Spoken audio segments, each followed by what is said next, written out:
the selection mechanisms that determine what happens to you in relationship to the next generation, say, are selecting you on the basis of your action and your behavior. I would say they're selecting you on the basis of your values.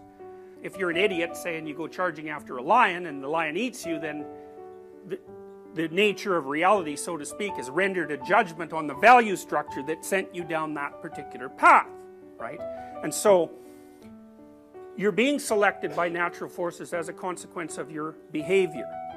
Now, and then we can extend that argument, especially in the human case, or in the case of any organism that's also subject to sexual selection. And human beings are tremendously subject to sexual selection. One of the things we know about human beings is that females are very sexually selective. Female humans, as opposed to, say, to female chimps, which aren't. So part of what's occurred to select human beings for the way they are is the choices that each gender has made with regards to action and belief, but in many ways more specifically female choices. So it's kind of interesting. The next time you're irritated at your boyfriend, let's say, then you can just remember that untold millions of women have chosen men so that they're exactly like he is. You can't really blame them for that. Here's the thing that's tricky from a scientific perspective. Your behavior and your value structures. If your value structures determine what you're interested in, how you behave, and selection pressure occurs as a consequence of your actions, then doesn't it mean that the structure of the value systems that drive your behavior have to be regarded as true or real in some scientific sense? I don't understand in what way that can't be regarded as real, because people think of things like value structures as epiphenomenal. They're not real like material is real. But I don't get that. You're interacting with each other all the time, and you're doing that on the basis of your capacity for action and the value systems that drive that. And obviously, those have some effect on whether or not you're selected by women, say, or by men for that matter, but also by the natural world. Everybody knows that you come into the world with an a priori structure. It's like that a priori structure was selected. So in what way is it not true? I could say, well, it's as true as it gets. Well, it's not true like a materialist idea, but that's okay. We pursue materialist truths for reasons that are non-materialist, and those reasons are just as real as the materialist truths, but they're a different kind of truth. There's no shortage of similarities. You know, I mean, first of all, we can understand chimps, you know, more or less. We can understand dogs, we can understand cats. My daughter had lizards, and the more social lizards, there are social lizards, by the way, you can kind of understand a social lizard. So we certainly understand all mammals. And then there are other animals that we have deviated from at far greater spans of time.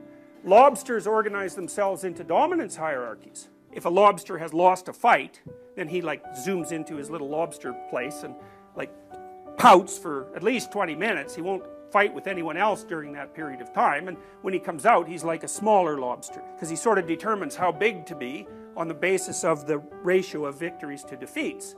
And the mechanism that adjusts his posture, the successful lobster takes up more and more space because he says, I'm as big as I think I am, and that's based on my success in battle. That's serotonergically mediated as well.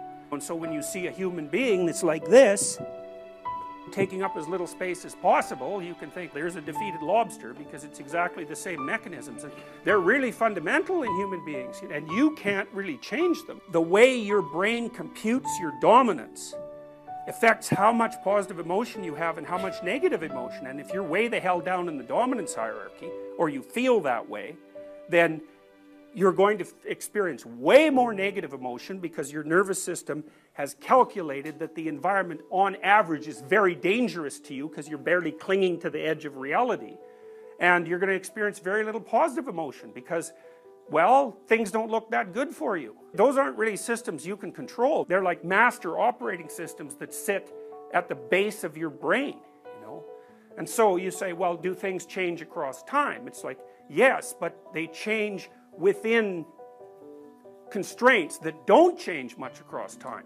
So for example, it's reasonable to assume that there's as much conservation of value as there is retention of skeletal structure. You know, and I went at least that much. I think there's actually more, but certainly there's at least that much.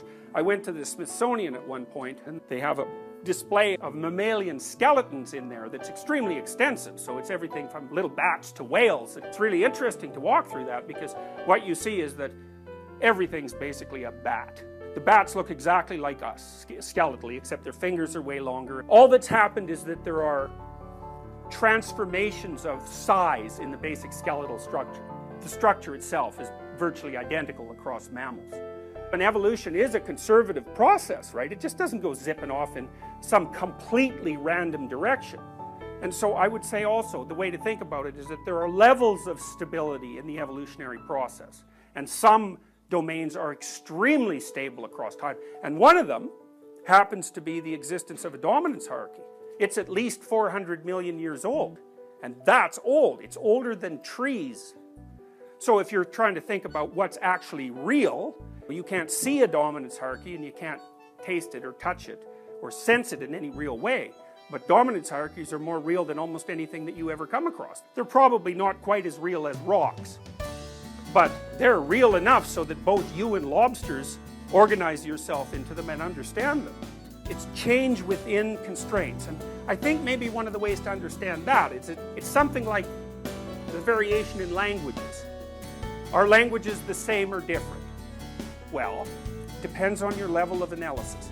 There are levels of analysis at which the commonalities are what's most manifest, and there are levels of analysis where the differences are most manifest. But I like to think about it as a hierarchy, and there's fundamental elements at the base of the hierarchy, and they don't change. Life made a bet 400 million years ago, and it was one of those bets that's just not going to change.